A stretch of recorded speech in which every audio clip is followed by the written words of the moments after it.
Hello everyone, I am Dr. Prashanjit Kumar Roy, infertility specialist, New Life Fertility Center, Shiliguri, West Bengal. So today our topic of discussion is very important part of infertility, that is uterine TB or TB when infect the uterine cavity that can lead to infertility. So we will talk about it today.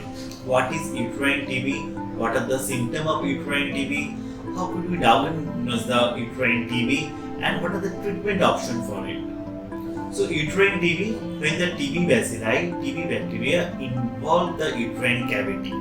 It can involve the lung, it can involve the abdomen, it can involve any other organ of the body. But when it involves the uterine cavity or fallopian tube, it leads to infertility. That's called the uterine TB. Now what is symptom? We know symptom is an apparent complaint of the patient for which the patient goes to doctor and take advice how to relieve that condition. But the sad part in uterine TB is most of the cases they do not have any proper symptom. The minor symptoms are very minor, like irregular menstruation, like low flow, like a low grade fever, like mild cough. Sometimes it's present, not present. Weight loss can be present. So these are very non-specific symptoms. By this symptom, patient usually doesn't seek help of the doctor, and we don't get to know the uterine TB in early cases. Now, in any disease, we diagnose the case by doing some test. But sadly, in uterine TB, there is no some specific test available. In uterine TB, most of the diagnostic tests come negative. Now, you can ask, if there is a disease, how in diagnostic test it becomes negative. Now to understand this, we need to know how the uterine TB begins.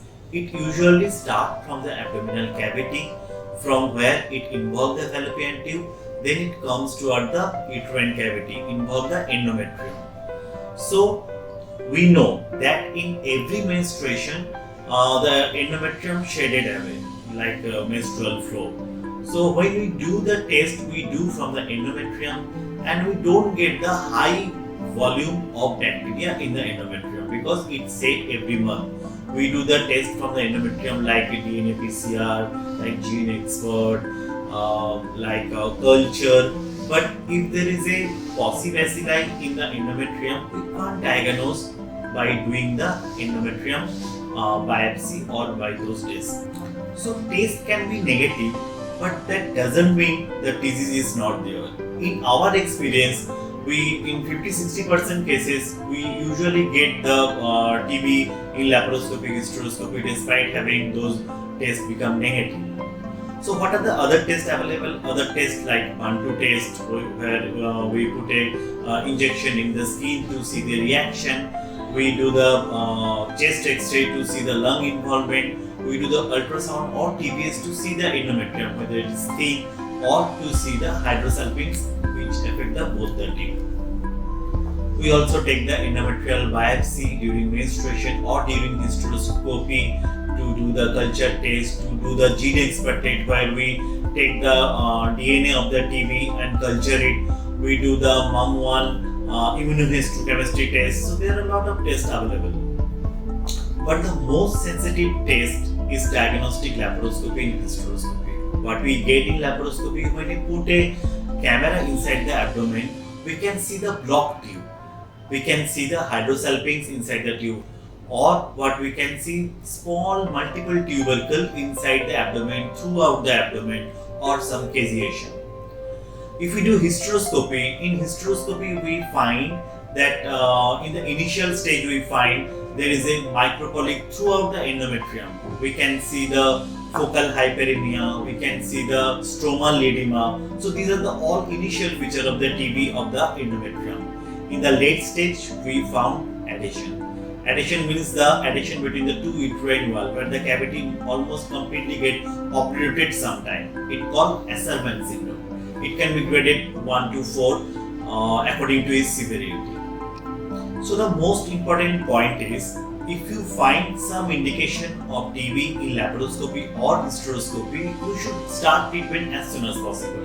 Don't wait for the result to become positive, then you start treatment.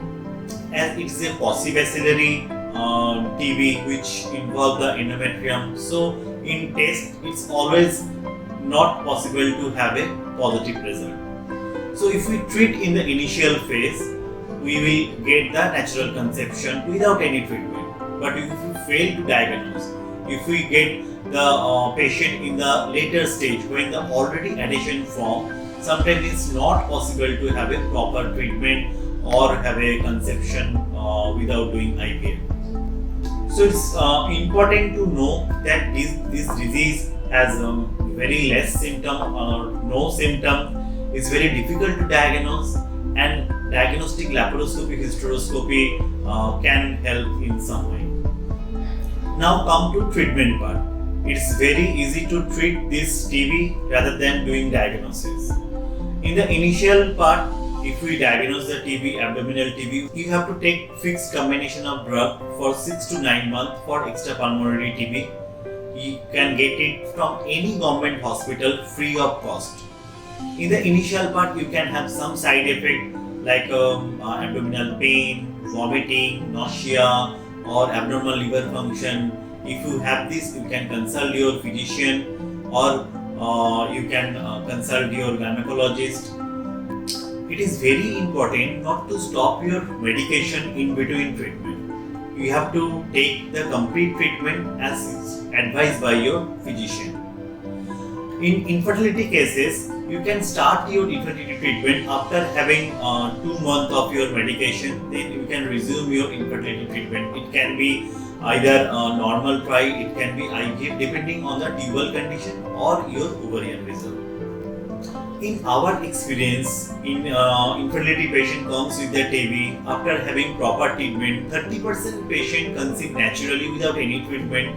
60% patient may need IVF, and rest 10 to 15% may need surrogacy because their endometrium is totally damaged by adhesion. So hopefully this much of information can help you to know more about the infertility and TB in uterus. If you have any question or queries, you can call us or you can mail us. Stay safe, stay healthy. Take care.